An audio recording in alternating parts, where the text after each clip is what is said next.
The Merry-Go-Round, the classic novel, Somerset Maugham, Part 7. 4. Some days after the party at Lady Edward Stringer's, Basil went to Brighton and was met at the station by Jenny and her sister. Sending the traps by porter, they set out for the lodgings, but were quickly joined by a very smart young man introduced to Basil as Mr. Higgins, who paired off with Annie Bush.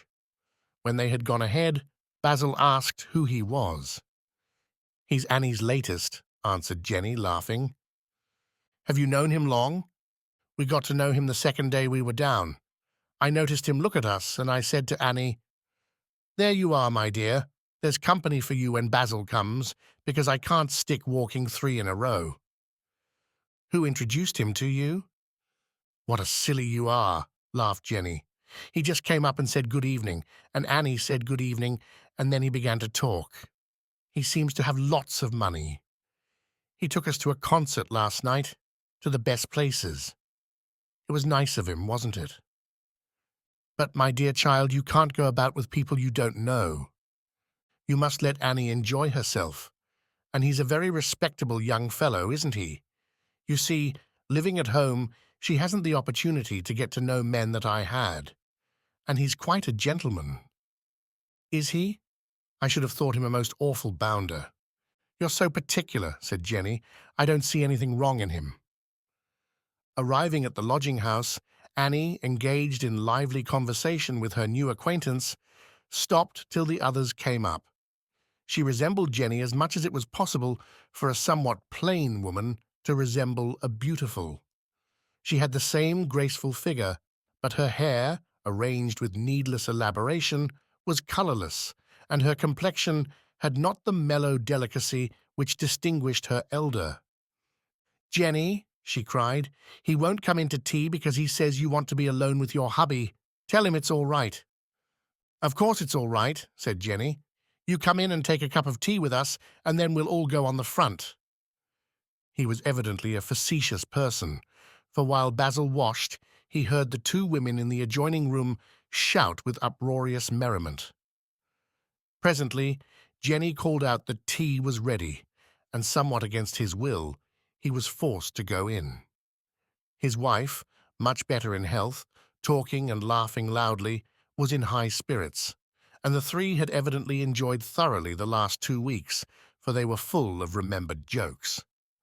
Basil, annoyed by the stranger's intrusion, sought not to join in the conversation, but sat silently, and after a while took up a newspaper. Annie gave him an angry glance, and Mr. Higgins looked once or twice uncertainly, but then went on with his rapid string of anecdote. Perhaps he also had cause for irritation, since his best stories were heard by Basil with all the appearance of profound boredom. "Well, who says a stroll on the parade?" he cried at last. "Come on, Jenny," answered Annie Bush, and turned to Basil. "Are you coming?" He looked up from his paper indifferently. "No, I have some letters to write." Jenny preferred to remain with her husband, and, once alone, they talked for a time of domestic affairs. But there seemed a certain constraint between them, and presently Basil began to read. When Annie, after some while, came back, she glanced at him aggressively. "Better?" she asked. "What?" "I thought you didn't seem well at tea." "Thanks, I'm in the best of health." "You might make yourself obliging, then, instead of sitting there like a funeral mute when I have a gentleman to visit me." "I'm sorry my behavior doesn't meet with your approval," he answered quietly. "Mr. Higgins says he won't come here till your husband's taken himself off, my dear. He says he knows where he's not wanted, and I don't blame him either." "Oh, Annie, what nonsense!" cried Mrs. Kent. "Basil was only tired." "Yes, a journey to Brighton's very tiring, isn't it? I tell you straight, Basil, I expect my friends to be treated like gentlemen." "You're an amiable creature, Annie," he answered, shrugging his shoulders. After supper, Annie waited somewhat impatiently till the servant came in to say that Mr. Higgins was at the door, then hurriedly put on her hat. Basil hesitated for one moment, unwilling to give offence, but decided that some word of warning was necessary. I say, Annie, do you think you ought to go out alone at night with a man you've picked up casually on the pier? What I do is no business of yours, is it? She answered angrily. I'd thank you to give me your advice when I ask for it. Shall I come with you, Annie? Said her sister. Now don't you interfere. I can look after myself, as you know very well. She went out, vindictively slamming the door, and Basil, without another word, a frown on his brow, returned to his book. But in a little while he heard that Jenny was crying very quietly. "Jenny, Jenny, what's the matter?" he exclaimed. "Oh, nothing," she answered, drying her eyes and doing her best to smile. "Only I've been having such a good time down here. I only wanted you to make it perfect. I did look forward so to your coming, and now you've upset everything." "I'm very sorry," he sighed, with complete discouragement. He did not know what to say, nor how to comfort her, for he realized, too, that his appearance had disturbed her enjoyment, and for all his goodwill he appeared able to bring her only unhappiness. She was most herself in the company of such as Mr. Higgins. Her greatest pleasure was to walk on the parade, staring at the people, or to listen to nigger minstrels' sentimental ditties. She wanted gaiety and noise and garish colour. On the other hand, things which affected him painfully left her unmoved, and she was perfectly content in the sordid, vulgar lodging which overwhelmed him with disgust. It seemed that he was in a labyrinth of cross purposes, wherefrom was no issue. Next morning occurred a trifling incident which showed Basil how his wife regarded him. Annie, dressed for church, came downstairs in a costume which was positively outrageous, so that one wondered at the perverse ingenuity with which the colours were blended, and she wore much cheap finery. "Well, my dear, you're never going out like that," she cried, seeing that Jenny was no differently attired from the day before. An antipathy to Sunday clothes was to his wife one of Basil's most incomprehensible fads. "Aren't you going to put on your new hat?" Mrs. Kent looked somewhat uneasily at her husband.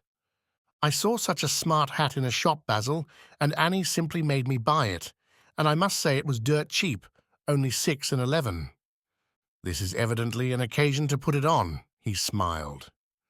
In a few minutes she came back, radiant and flushed, but Basil could not persuade himself that her headgear was cheap at the price. "Do you like it?" she asked anxiously. "Very much," he replied, wishing to please. "There, Jenny, I knew he wouldn't mind. If you heard all the fuss she made about your being angry and not liking it, and I don't know what all." "Basil says I look best in black," said Jenny in self-defence. "Men never know what's dressy, my dear," Annie answered. "If you went by what Basil said, you would be a dowd." It was rather distressing to find that his wife still somewhat feared him. In her eyes, apparently, he was a bearish creature whose whimsical fancies must be humoured, and he thought bitterly of the confidence which he hoped would exist between them, of the complete union in which not a thought nor an emotion should be unshared. And knowing that his own love was long since dead, Basil sought to persuade himself that hers also was on the wane.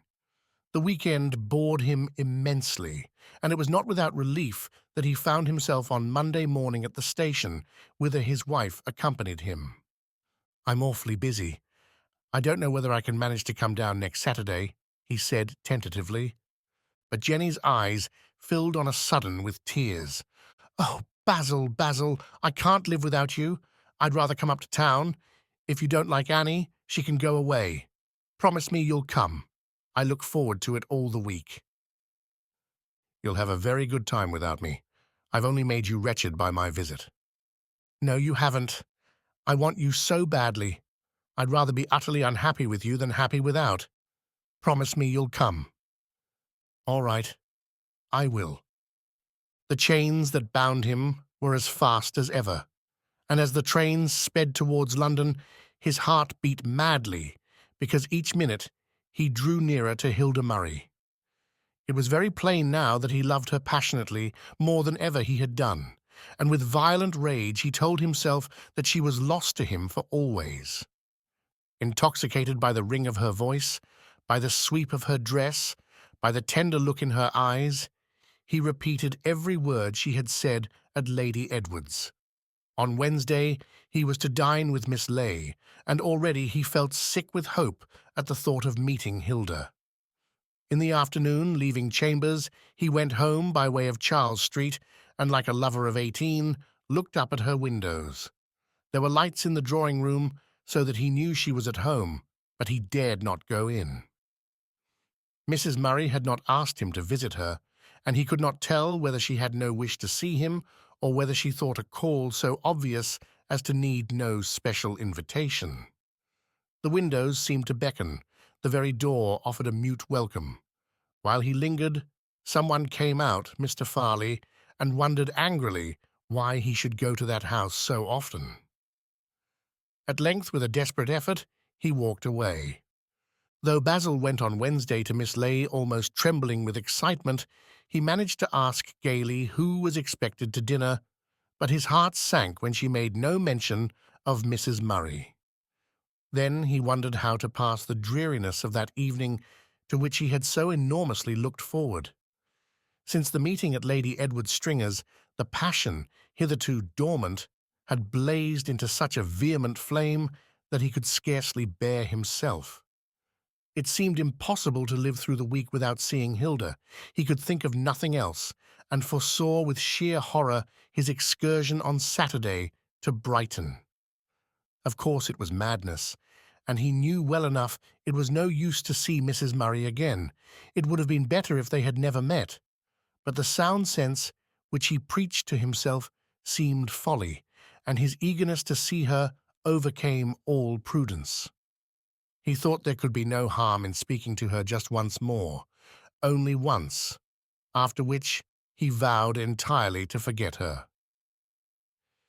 Next day he walked again through Charles Street, and again saw the light in her windows. He hesitated, walking up and down. He could not tell if she wished any longer to know him, and feared horribly to discern on her face that he intruded, but at length, in sullen anger, decided to adventure. He could not love Hilda more if he saw her, and perhaps by some miracle the sight might console him, helping him to bear his captivity. He rang. "Is Mrs. Murray at home?" "Yes, sir." She was reading when he entered the room, and with dismay Basil fancied that a very slight look of vexation crossed her eyes. It disconcerted him so that he could think of nothing to say. Then he imagined that his behavior must astonish her, and asked himself whether she knew the cause of his sudden marriage. He listened to the polite or flippant things she said, and did his best to answer fittingly. But his words sounded so unnatural that he scarcely recognized his voice. Yet they laughed and jested, as though neither had a care in the world. They spoke of Miss Leigh and of Frank, of the plays then to be seen in London, of one trivial topic after another, till Basil was forced to go. "I came in fear and trembling," he said gaily, "because you certainly never asked me to call." "I thought it wasn't needful," she answered, smiling, but she looked straight into his eyes with an odd air of defiance. Basil flushed, glancing at her quickly, for there seemed a double meaning in her words, and he knew not how to take them. He lost momentarily his urbane, courteous manner. "I wanted so much to come and see you," he said in a low voice, which he strove to keep firm. "May I come again?" "Of course," she replied, but her tone was full of cold surprise, as though she wondered at his question and resented it. Suddenly she found his eyes fixed upon her with such an expression of deadly anguish that she was troubled. His face was very white, and his lips twitched as though he sought to command himself. All through the night she thought of that look of utter agony. It stared at her from the darkness, and she knew that if she needed revenge, the fates had given it. But she was not pleased. For the 100th time, unable to get it out of her head that he loved her still, she asked herself why he had married so strangely. but she would not inquire into her own feelings. She tightened her lips. Knowing well that he would come again, it was Mrs. Murray's impulse to tell the butler not to admit him. But something, she knew not what, prevented her. She wished to observe once more the terrible wretchedness of his face. She wished to make sure that he was not happy in what seemed his cruel treachery. One afternoon of the following week, coming in from a drive, she found his card. She took it in her hand and turned it over. "Shall I ask him to luncheon?" With a frown of annoyance, she put it down. "No. If he wants to see me, let him come again." Basil was bitterly disappointed that day when the servant said that Mrs. Murray was not at home, and at first determined that there he must leave it. He waited for a note, but none came. He waited for a week, able to do nothing but think of her, restless and preoccupied. With stricken conscience, he went to Brighton, and so far as possible avoided to be alone with Jenny. He took her to a play one night, to a concert the next, and insisted that Mr. Higgins, still faithful, should be constantly with them. But the whole thing disgusted him, and he felt utterly ashamed. Then he made it a practice every evening to take Charles Street on his way to Frank, and ever the windows appeared to invite him. When he looked back, the whole street beckoned, and at length he could resist no longer. He knew that Mrs. Murray was in. If the butler sent him away, it must be taken as definite, for it would mean that Hilda had given orders he was not to be admitted. This time, better fortune was his, but when he saw her, the many things on the tip of his tongue seemed impossible of utterance, and it was an effort to speak commonplace. Mrs. Murray was disconcerted by the look of pain which darkened his face, and the constraint between them made conversation very difficult. Basil dared not prolong his visit, yet it was dreadfully hard to go leaving unspoken all that lay so heavily on his heart. Talk flagged, and presently silence fell upon them. "When is your book to be published?" she asked, oppressed, she knew not why. "In a fortnight. I wanted to thank you for your help." "Me?" she cried with surprise. "What have I done?" "More than you know. I felt sometimes as if I were writing for you only. I judged of everything by what I thought would be your opinion of it." Mrs. Murray, somewhat embarrassed, did not answer. He looked away as though forcing himself to speak, but nervous. "You know, it seems to me as though everyone was surrounded by an invisible ring which cuts him off from the rest of the world. Each of us stands entirely alone, and each step one must judge for oneself, and none can help." "Do you think so?" she answered. "If people only knew, they would be so ready to do anything they could." "Perhaps, but they never know. The things about which it's possible to ask advice are so unimportant. There are other things, in which life and death are at stake, about which a man can never say a word. Yet if he could, it would alter so much." He turned and faced her gravely. "A man may have acted in a certain way, causing great pain to someone who was very dear to him, yet if all the facts were known, that person might excuse and pardon." Mrs. Murray's heart began to beat, and she had some difficulty in preserving the steadiness of her voice. "Does it much matter? In the end, everyone resigns himself. I think an onlooker who could see into human hearts would be dismayed to find how much wretchedness there is, which men bear smiling. We should all be very gentle to our fellows if we realized how dreadfully unhappy they were." Again there was silence, but strangely enough, the barrier between them appeared suddenly to have fallen, and now, though neither spoke, there was no discomfort. Basil got up. "Goodbye, Mrs. Murray. I'm glad you let me come today." "Why on earth shouldn't I?" "I was afraid your servant would say you weren't at home." He looked at her steadily, as though meaning to say far more than was expressed in the words. "I shall always be very glad to see you," she answered, in a low voice. "Thank you." A look of deep gratitude softened away the pain on his face. At that moment, Mrs. Barlow Bassett was announced. She shook hands with Basil somewhat coldly, thinking that a man who had married a barmaid could be no proper companion for her virtuous son, and she determined not to renew the old acquaintance. He went out. "Do you know whom Mr. Kent married, and why?" asked Mrs. Murray.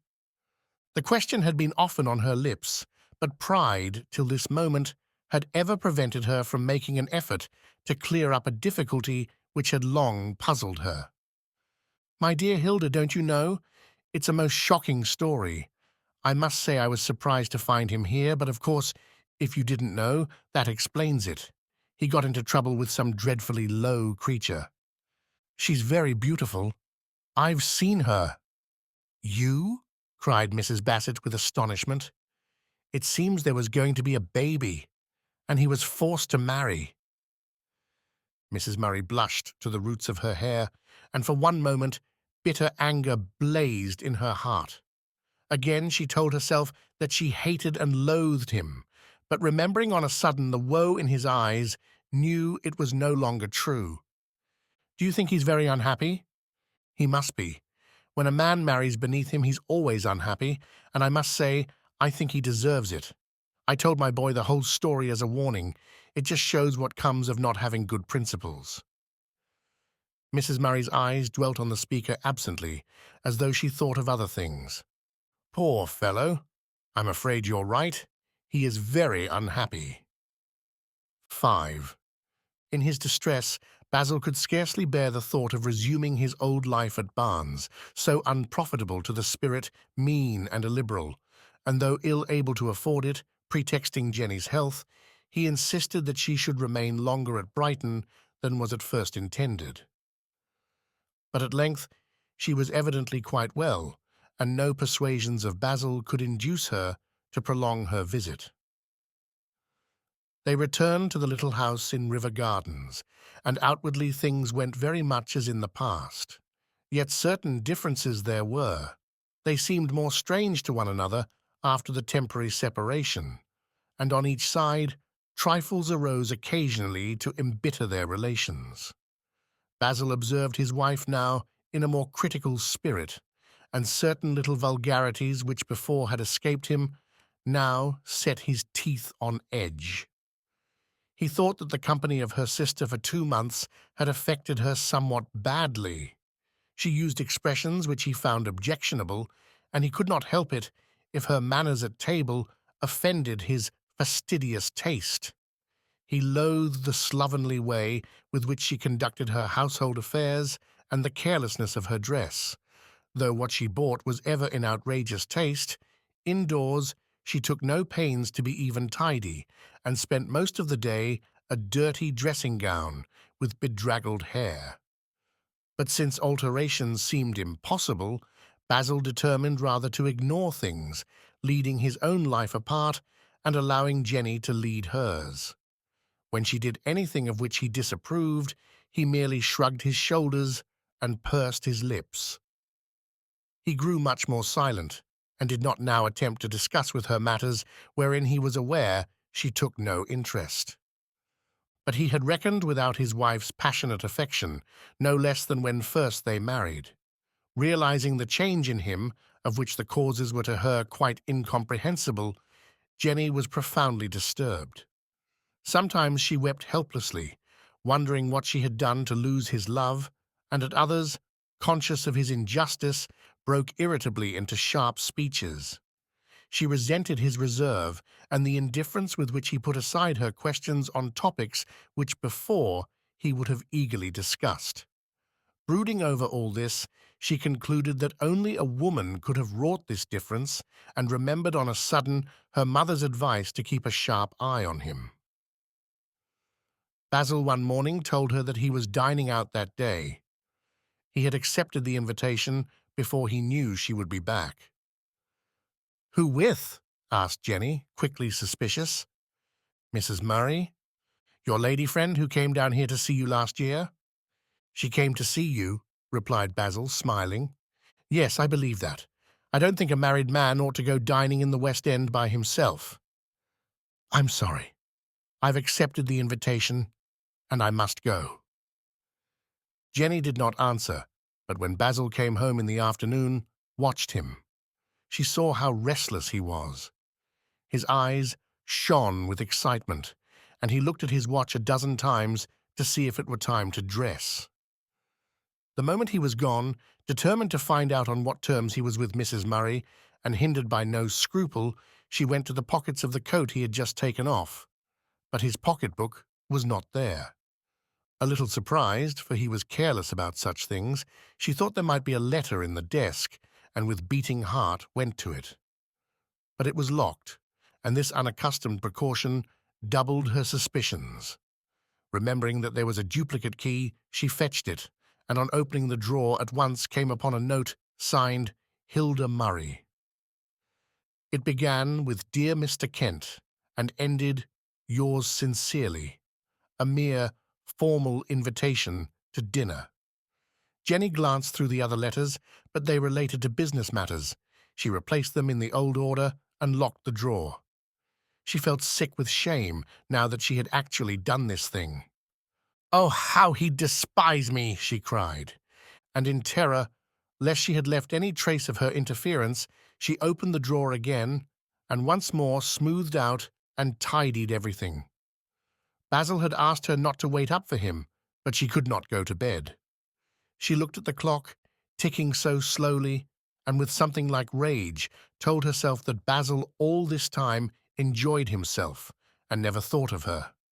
When he came home, flushed and animated, she fancied that a look of annoyance crossed his face when he saw her still sitting in the armchair.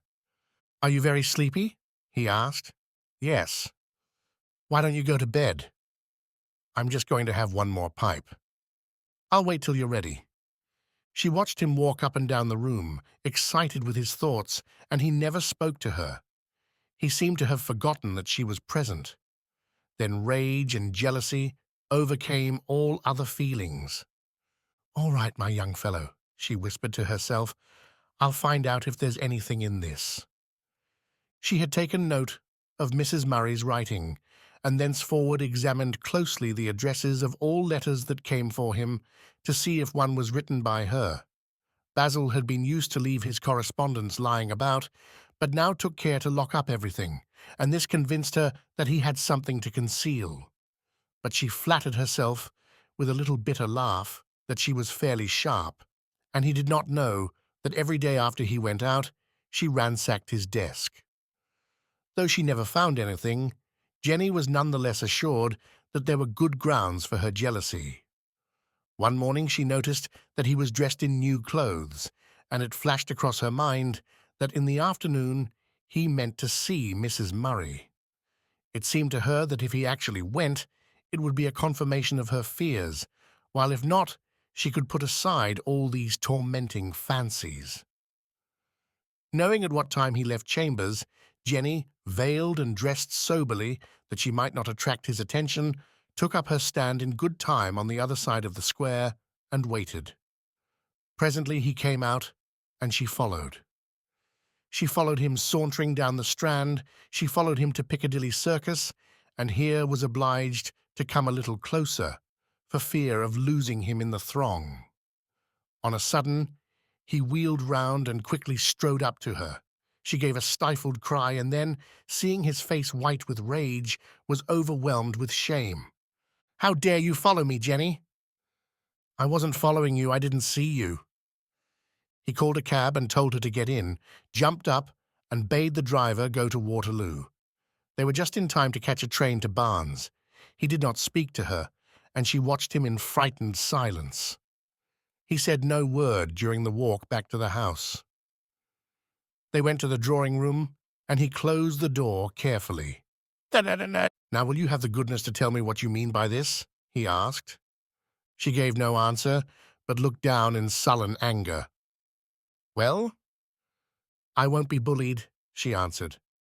"Look here, Jenny, we had better understand one another. Why have you been going to my drawer and reading my letters?" "You've got no right to accuse me of that. It's not true." "You leave my desk in such disorder when you've been to it."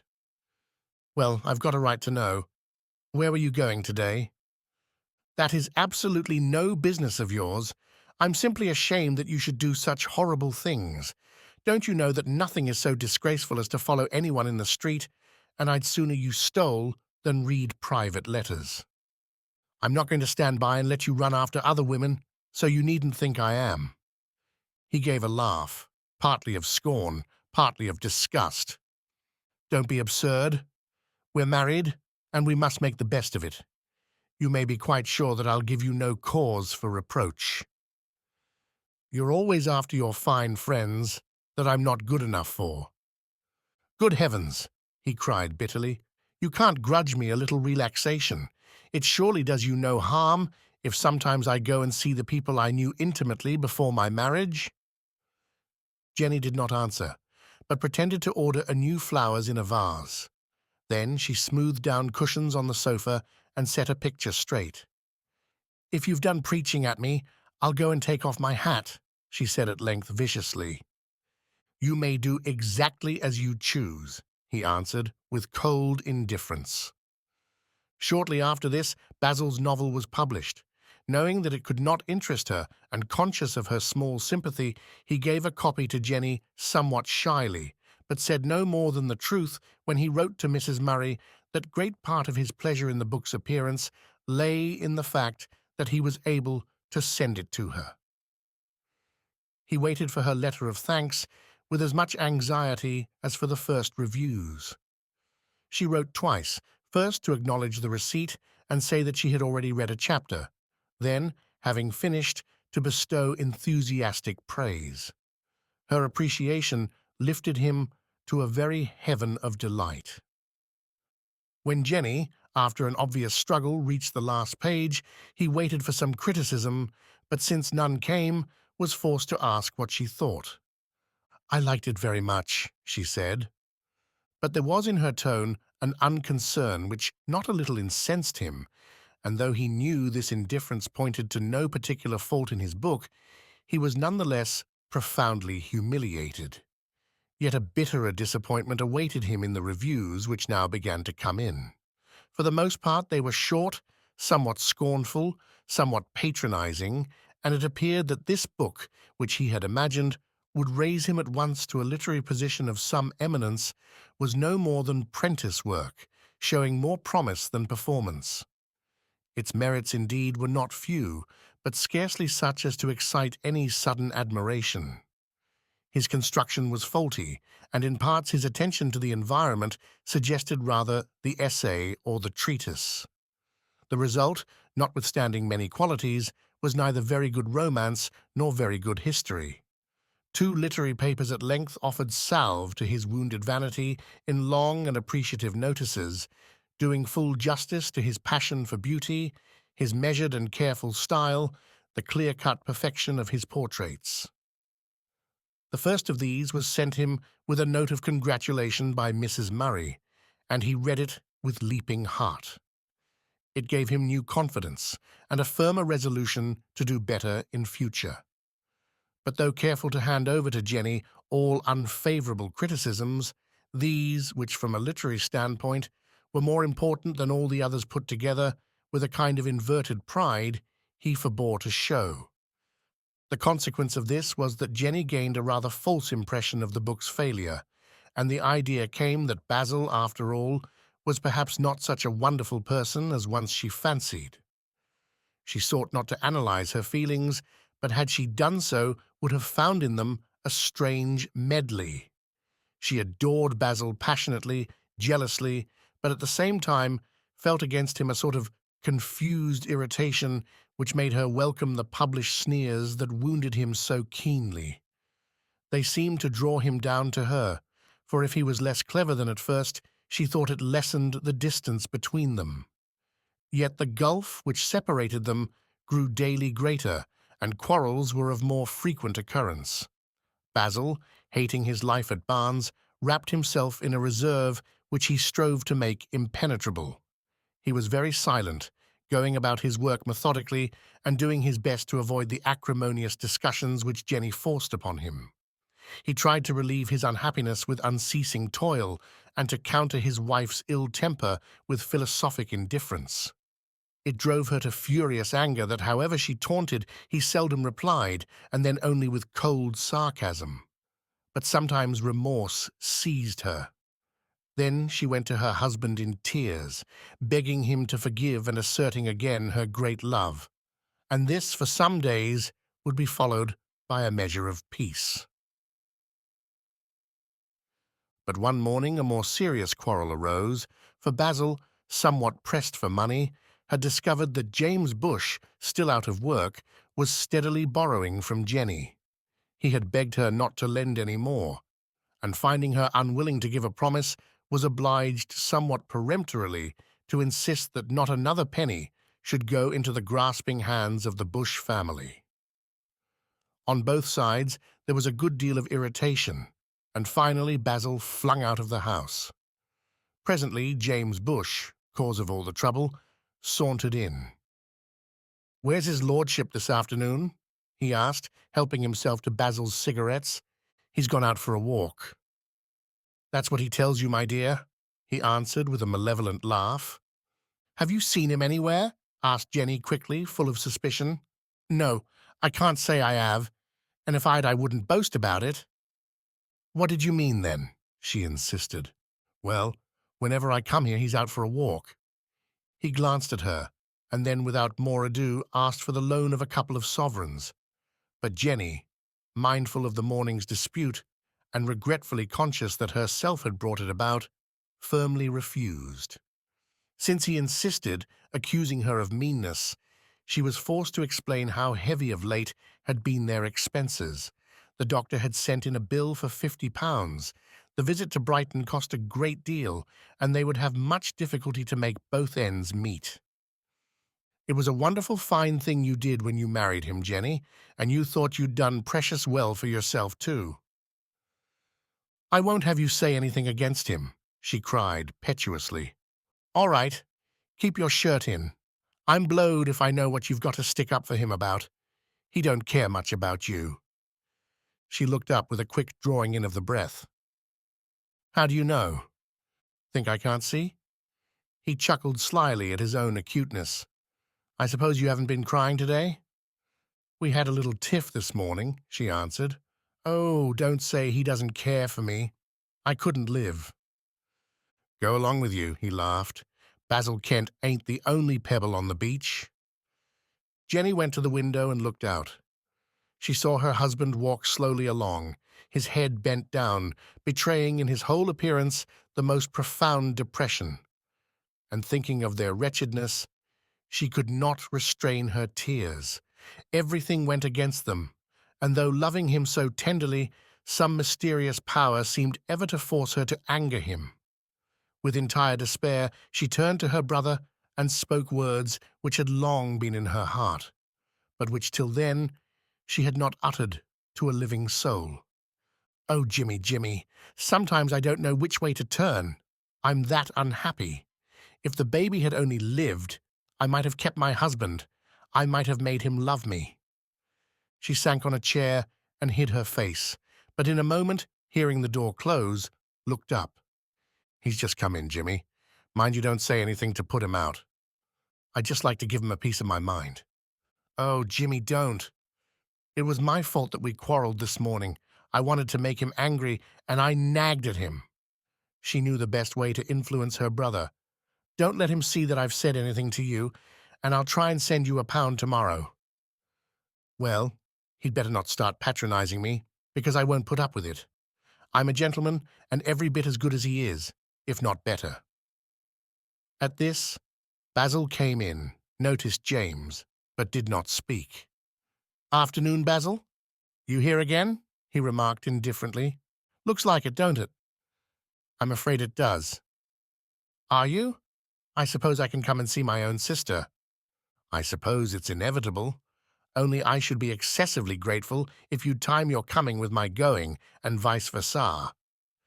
"That means you want me to get out, I reckon." "You show unusual perspicacity, dear James," said Basil with a frigid smile. "Look here, Basil, let me give you a bit of advice. Don't put on quite so much side, or you'll hurt yourself. I observe that you have not acquired the useful art of being uncivil without being impertinent. There was nothing James could brook less easily than the irony and the deliberate sarcasm with which Basil invariably answered him, and now, in his exasperation, forgetting all prudence, he jumped up. "Look here, I've had about enough of this. I'm not going to stand you sneering and snarling at me when I come here. You seem to think I'm nobody. I should just like to know why you go on as if I was— I don't know what." "Because I choose," answered Basil, looking him up and down with chilling scorn. Jenny's heart beat furiously as she foresaw the approaching quarrel, and in an undertone, hurriedly, she begged James to hold his tongue. But he would not be restrained. "You can bet anything you like I don't come here to see you. It has been borne in upon me that the length of my eye purse attracts you more than the charm of my conversation. I wonder why, you imagined, because I married your sister, I was bound to support the whole gang of you for the rest of your lives? Would you have the intense amiability to inform your family that I'm sick and tired of giving money? I wonder you don't forbid us your house while you're about it," snarled James. Basil shrugged his shoulders. "You may come here when I'm not at home, if I behave yourself. I'm not good enough for you, I suppose?" "No, you're not," answered Basil with deliberation.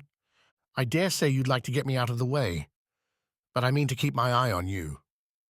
"What do you mean by that?" asked Basil, so sharply that James saw he had touched him on the raw. He pursued his advantage. "You think I don't know what sort of a fellow you are? I can just about see through two of you. Jenny has something to put up with. I lay." But Basil recovered himself quickly and turned to Jenny with a smile of contempt, which, since it was undeserved, most deeply wounded her. "Has she been telling you my numerous faults? You must have had plenty to talk about, my dear." He saw her motion of protest and gave a laugh. "Oh, my dear girl, if it amuses you, by all means discuss me with your relations. I should be so dull if I had no failings." "Tell him I've not said anything against him, Jimmy," she cried. "It's not for want of something to say, I'll be bound." Basil was growing bored, and saw no reason for concealing the fact. He sat down at his desk to write a letter and took a sheet of notepaper. Jimmy watched him viciously, smarting under the bitter things the other had said and wondering what the next move would be. Basil glanced at him indifferently. "I'm getting rather tired, Brother James. I'd go if I were you." "I shan't go till I choose," answered Bush very aggressively. Basil looked up with a smile. "Of course we're both of us Christians, dear James, and there's a good deal of civilization kicking about the world nowadays. But the last word is still with the strongest." "What do you mean by that?" "Merely that discretion is the better part of valor. They say that proverbs are the wealth of nations." "That's just the sort of thing you'd do, to it a fella smaller than yourself." "Oh, I wouldn't hit you for worlds," laughed Basil bitterly. "I should merely throw you downstairs." "I should just like to see you try it on," cried the other, edging a little towards the door. "Don't be silly, James. You know you wouldn't like it at all." "I'm not afraid of you." "Of course not, but still, you're not very muscular, are you?" Rage driving away prudence, James shook his fist in Basil's face. "Oh, I'll pay you out before I've done. I'll pay you out." "James, I told you to get out 5 minutes ago," said Basil, in a more peremptory fashion. Jimmy looked at him for one moment, furious and impotent, then, without another word, flung out of the room, slamming the door behind him. Basil smiled quietly and shrugged his shoulders. He felt almost as disgusted with himself as with James, but supposed that as such scenes grew more frequent, he would acquire a certain callousness. In his self-contempt, he told himself that without doubt the time would come when he would be proud of his triumph in repartee over an auctioneer's clerk. He glanced at Jenny, who sat with sewing in her hands, but without working gazed straight out of window. "The only compensation in Brother James is that he causes one a little mild amusement," he murmured. I don't know what's wrong with him, she answered. Why do you treat him as if he was a dog? My dear child, I don't. I'm very fond of dogs. Isn't he as good as I am? And you condescended to marry me. I really can't see that because I married you I must necessarily take the whole of your amiable family to my bosom. Why don't you like them? They're honest and respectable. Basil gave a little sigh of fatigue. They had discussed the matter often during the last month, and though he did his best to curb his tongue, his patience was nearly exhausted.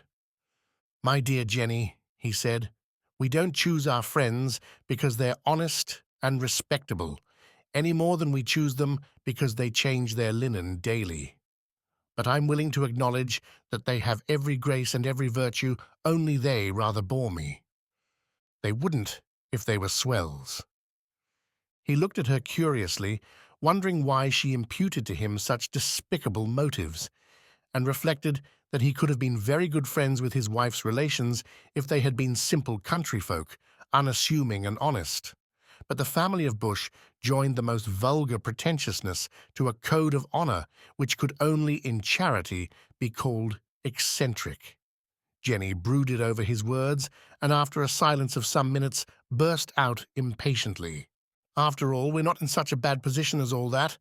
My mother's father was a gentleman. I wish your mother's son were, answered Basil, without looking up from the letter he wrote. Do you know what Jimmy says you are? I don't vastly care, but if it pleases you very much, you may tell me. She shot at him an angry glance, but did not answer. Then Basil got up, and going to her, placed his hands on her shoulders. Making his tone very gentle, he explained that it was really not his fault if he did not care for her people.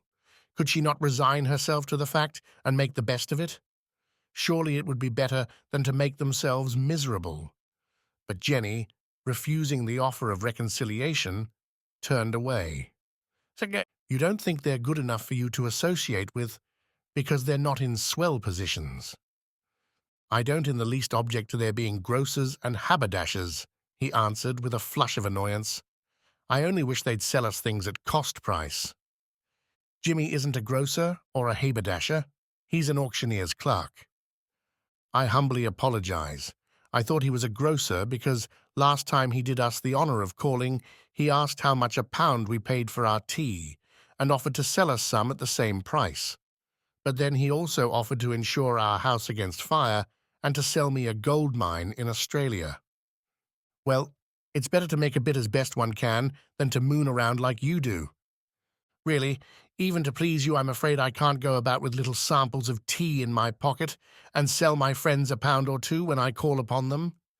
Besides, I don't believe they'd ever pay me. Oh, no, cried Jenny scornfully. You're a gentleman and a barrister and an author, and you couldn't do anything to dirty those white hands that you're so proud about. How do other fellows manage to get briefs? The simplest way, I believe, is to marry the wily solicitor's daughter. Instead of a barmaid? I didn't say that, Jenny, he answered very gravely. Oh, no, you didn't say it, but you hinted it. You never say anything, but you're always hinting and insinuating till you drive me out of my senses. He held out his hands. I'm very sorry if I hurt your feelings. I promise you I don't mean to. I always try to be kind to you.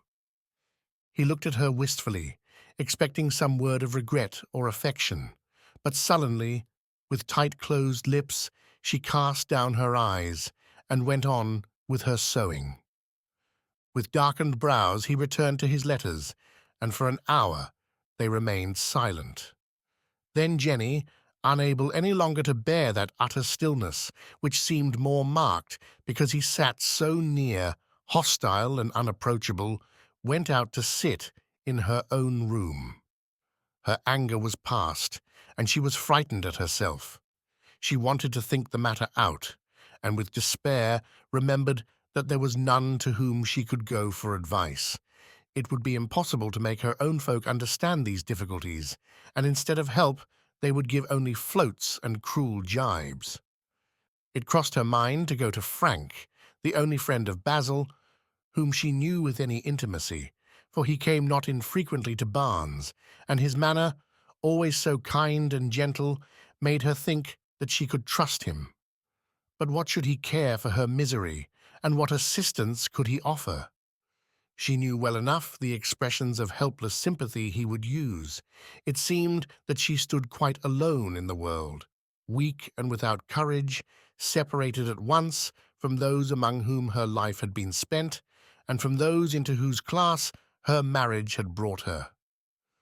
With throbbing brain, like a puppet, driven round endlessly in a circle of pain, she could not see an end to her troubles, but the very confusion, the terror and uncertainty of it, forced her to make some desperate attempt, and she sought within herself for strength to gain the happiness she so woefully desired.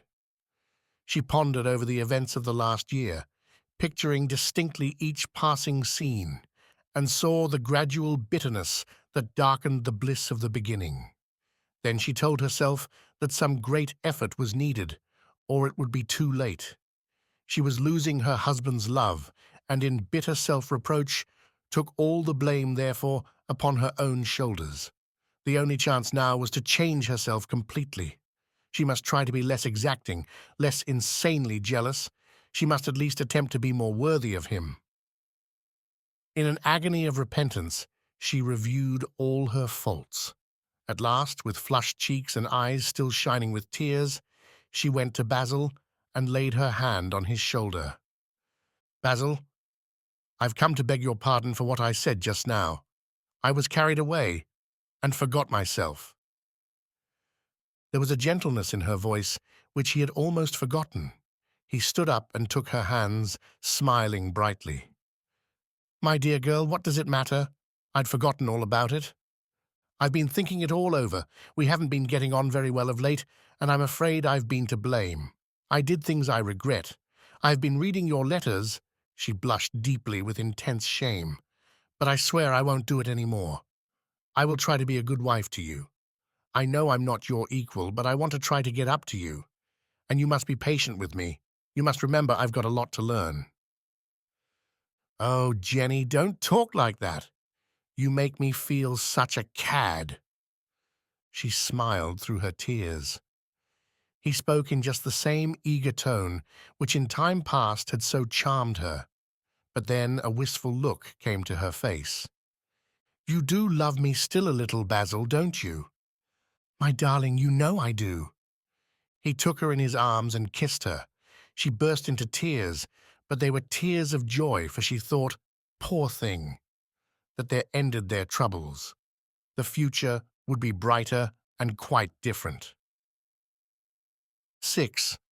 Part of Frank's work as assistant physician was to make post-mortem examinations of patients who died in the hospital, and in the performance of this duty, some time after Easter, he contracted a septic inflammation of the throat.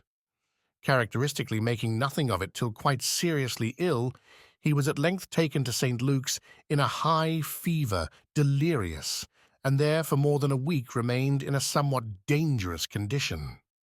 For a fortnight more he found himself so languid that, though with vexation rebelling against his weakness, he was obliged to keep his bed. But finally convalescent, he arranged to go for a little to Furner, near Tercanbury, where his father had a large general practice. Then he meant to stay at Geiston in Dorsetshire, where the Castilians were giving a small house party for Whitsun.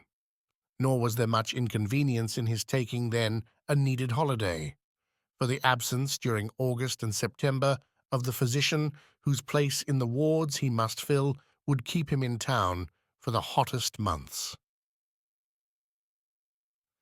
The night before his departure, Frank dined with Miss Ley, alone as both preferred, and during the meal, as was their wont, they discussed the weather and the crops. Each was sufficiently fond of his own ideas to brook no interruption from the service of food, and chose rather to keep, till afterwards, any topic that needed free discussion.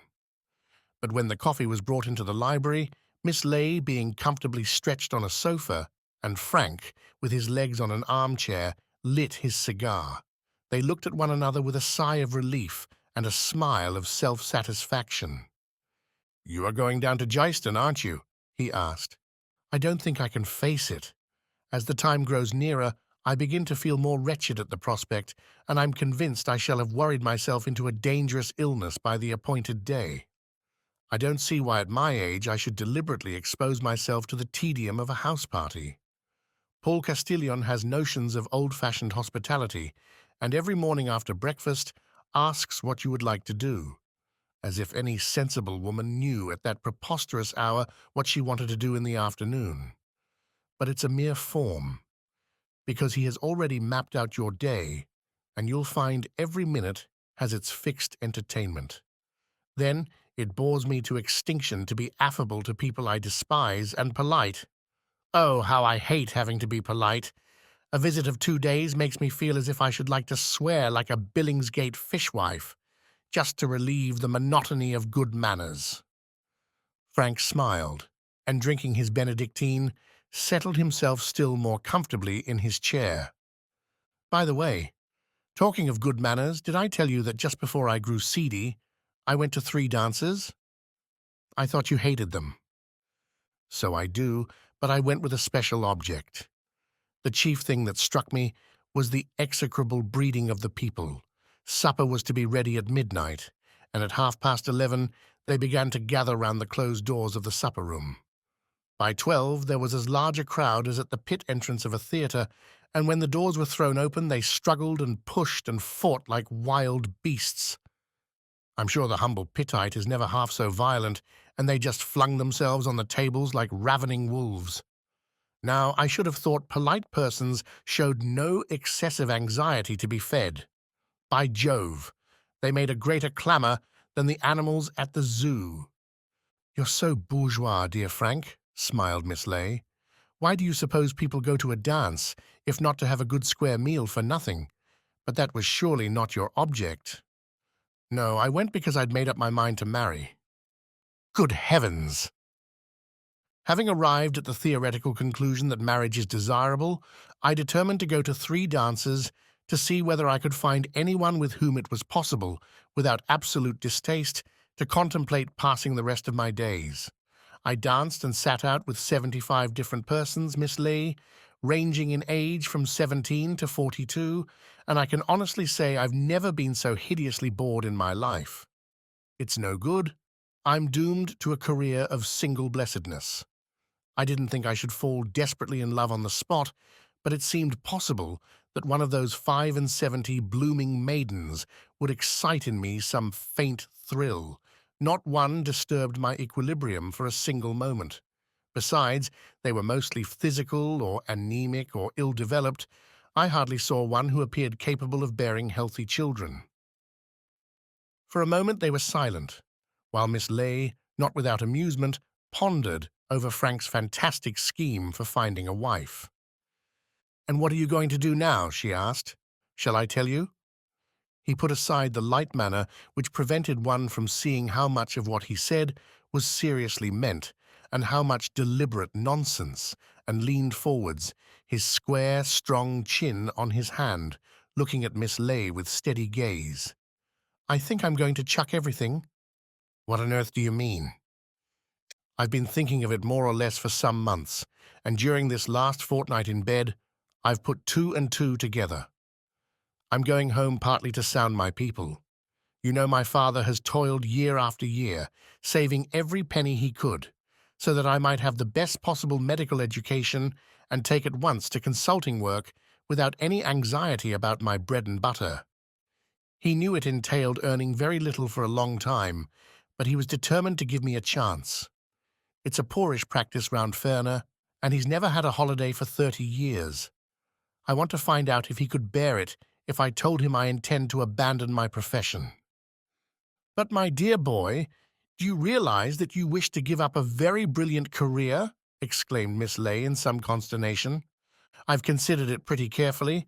I suppose no one of my years in the medical has quite such a brilliant chance as I. Luck has been on my side throughout. I fell into the post of resident at St. Luke's by the death of the man above me, and at the end of my time got the assistant physicianship at a very early age.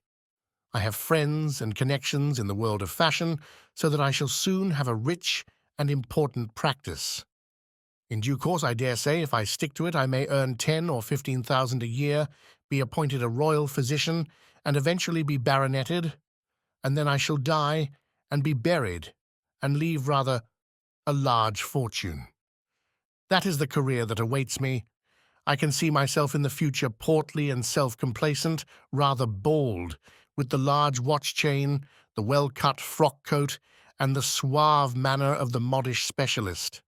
I shall be proud of my horses and fond of giving anecdotes about the royal personages I treat for overeating.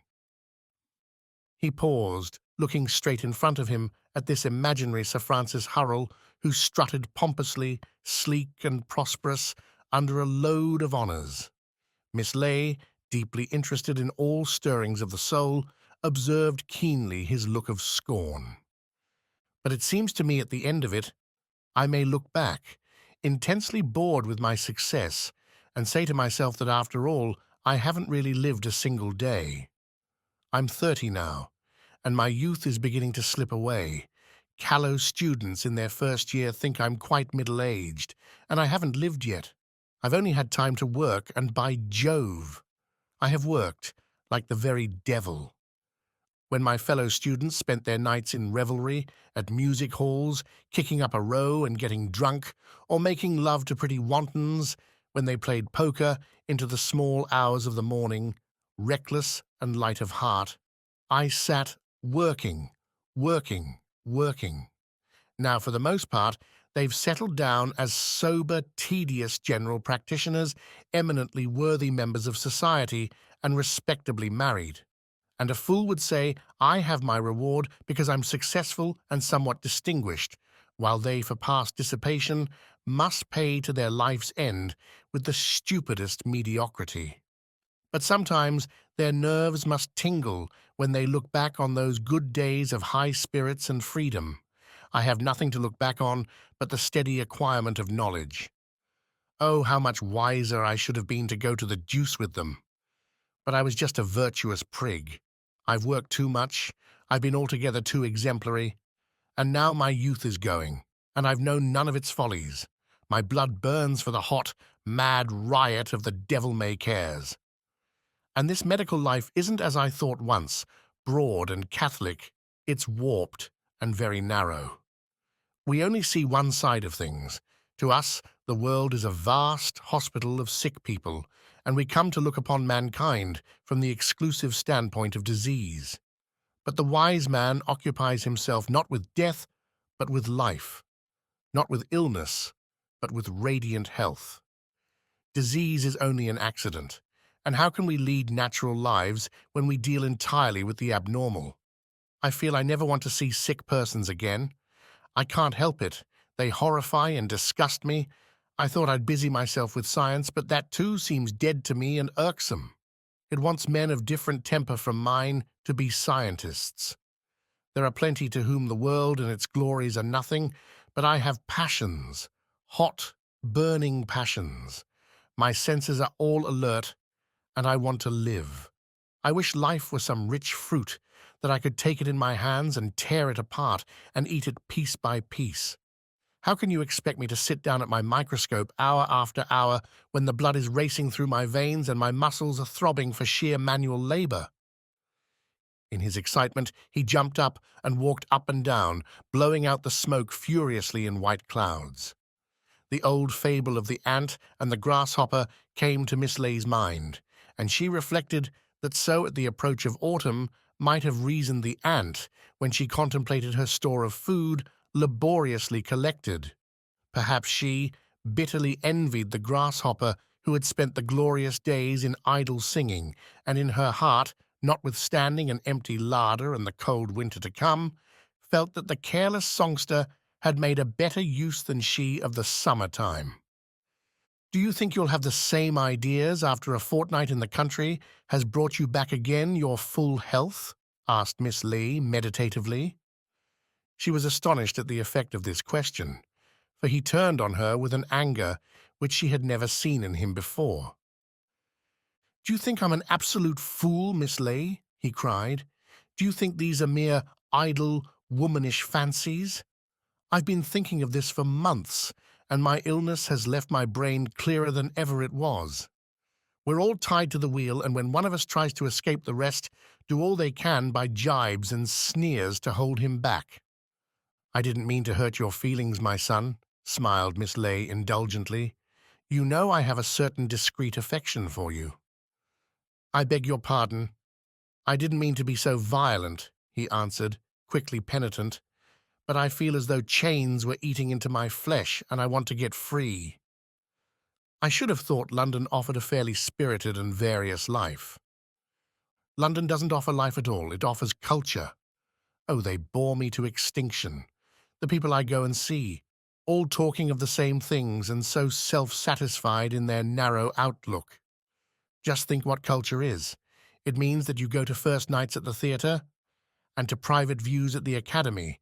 You rave over Eleanora Duse and read the Saturday Review.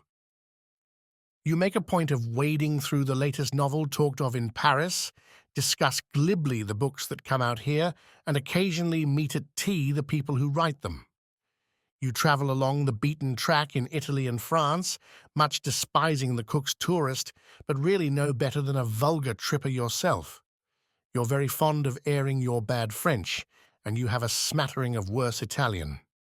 Occasionally, to impress the vulgar, you consent to be bored to death by a symphony concert. You go into fashionable raptures over Wagner, collect paste buckles, and take in the Morning Post. "Spare me," cried Miss Ley, throwing up her hands. "I recognize a particularly unflattering portrait of myself." Frank, in his vehemence, paid no attention to her remark. "And the dull stupidity of it just chokes me, so that I pant for the fresh air. I want to sail in ships and battle with hurricane and storm. I want to go far away among men who actually do things, to new countries, Canada and Australia, where they fight hand to hand with primitive nature. I desire the seething scum of great cities, where there's no confounded policeman to keep you virtuous. My whole soul aches for the East, for Egypt and India and Japan.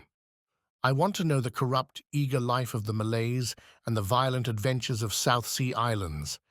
I may not get an answer to the riddle of life out in the open world, but I shall get nearer to it than here. I can get nothing more out of books and civilization. I want to see life and death, and the passions, the virtues and vices of men face to face uncovered. I want really to live my life while there's time. I want to have something to look back on in my old age." "That's all very fine and romantic," replied Miss Ley. "But where are you going to get the money?" "I don't want money. I'll earn my living as I go. I'll ship before the mast to America, and there I'll work as a navvy, and I'll tramp from end to end, picking up odd jobs. And when I know that, I'll get another ship to take me east. I'm sick to death of your upper classes. I want to work with those who really know life at the bottom, with its hunger and toil, its primitive love and hate." "That's nonsense, my dear. Poverty is a more exacting master than all the conventions of society put together. I dare say one voyage before the mast would be interesting and would certainly teach you the advantage of ample means and the comfort of useless luxuries. But remember that as soon as anything becomes a routine, it ceases to be true." "That sounds epigrammatic," interrupted Frank. "But does it by any chance mean something?" Miss Ley, uncertain that it did, went on quickly. "I assure you that no one can be free who isn't delivered from the care of getting money. For myself, I have always thought the philosophers talk sheer silliness when they praise the freedom of a man content with little. A man with no ear for music will willingly go without his stall at the opera, but an obtuseness of sense is no proof of wisdom. No one can really be free. No one can even begin to get the full value out of life on a smaller income than 500 a year." Frank looked straight in front of him without answering. His quick mind still thrilled with the prospect his imagination offered. Miss Ley continued reflectively. "On the other hand, it seems to me proof of great dullness that a person of ample fortune should devote himself to any lucrative occupation, and I have no patience with the man of means who from sheer habit or in poverty of spirit pursues a monotonous and sordid industry. I know a millionaire who makes his only son work 10 hours a day in a bank and thinks he gives him a useful training. Now, I would have the rich leave the earning of money to such as must make their daily bread and devote their own energies exclusively to the spending thereof. I should like a class, leisured and opulent, with time for the arts and graces, in which urbanity and wit and comeliness of manner might be cultivated. I would have it attempt curious experiments in life, and like the court of Louis XV, offer a frivolous, amiable contrast to the dark strenuousness in which, of necessity, the world in general must exist. A deal of nonsense is now talked about the dignity of labour, but I wonder that preachers and such like have ever had the temerity to tell a factory hand there is anything exalting in his dreary toil. I suppose it is praised usually because it takes men out of themselves, and the stupid are bored when they have nothing to do. Work with the vast majority is merely a refuge from ennui, but surely it is absurd to call it noble on that account. On the contrary, there is probably far more nobility in indolence, which requires many talents, much cultivation, and a mind of singular and delicate constitution. And now for the application of your harangue, suggested Frank, smiling. It's merely that in this short life of ours, it's never worth while to be bored. I set no such value on regular occupations as to blame you if you abandon your profession, and for my part, neither honours nor wealth would tempt me to a career wherein I was imprisoned by any kind of habit, tie, or routine. There's no reason why you should continue to be a doctor if it irks you, but for heaven's sake don't on that account despise the flesh-pots of Egypt. Now I have a proposition to make. As you know, my income is much greater than my needs, and if you will graciously accept it, I shall be charmed to settle upon you 500 a year, the smallest sum, as I have often told you, on which may be played the entertaining game of life. He shook his head, smiling. It's awfully good of you, but I couldn't take it. If I can bring my father round, I shall go to Liverpool and get on a ship as ordinary seaman. I don't want anybody's money. Miss Leigh sighed. Men are so incurably romantic. Frank bade her good night, and next day went to Fern. But Miss Leigh considered what he had said, and the morning solemnly visited her solicitor at Lancaster Gate, an elderly Rubicon gentleman with mutton-chop whiskers. I wish to make my will, she said, but I really don't know what to do with this blessed fortune of mine. No one much wants it, and now my brother is dead, there's no one I can even annoy by leaving him nothing. By the way, can I during my lifetime settle an annuity on a person against his will? I'm afraid you can't force anyone to take money, answered the solicitor with a chuckle. How tiresome your laws are! I should have said they applied perfectly, because a man who refuses an income is certainly fit only for a lunatic asylum. Beside her house in Old Queen Street, Miss Leigh had somewhat less than 4,000 a year, and the necessity of leaving it in a more or less rational fashion had of late much tormented her. I think, she said, after a moment's thought, I'll just divide it into 3. One part to my niece, Bertha Craddock, who won't in the least know what to do with it. One part to my nephew, Gerald Vawdrey, who's a scamp and will squander it in riotous living. And one part to my friend, Francis Hurrell. Very well, I'll have it drawn out and send it down to you. Fiddlesticks. Take a sheet of paper and write it now. I'll wait till you're ready.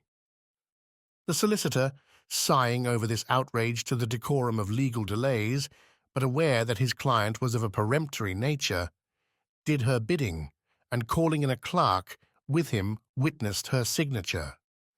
She departed, feeling singularly pleased with herself, for whatever happened, Frank would never suffer from financial difficulties, and she thought, not without sly amusement, of his extreme surprise when he found himself at her demise, a man in comfortable circumstances.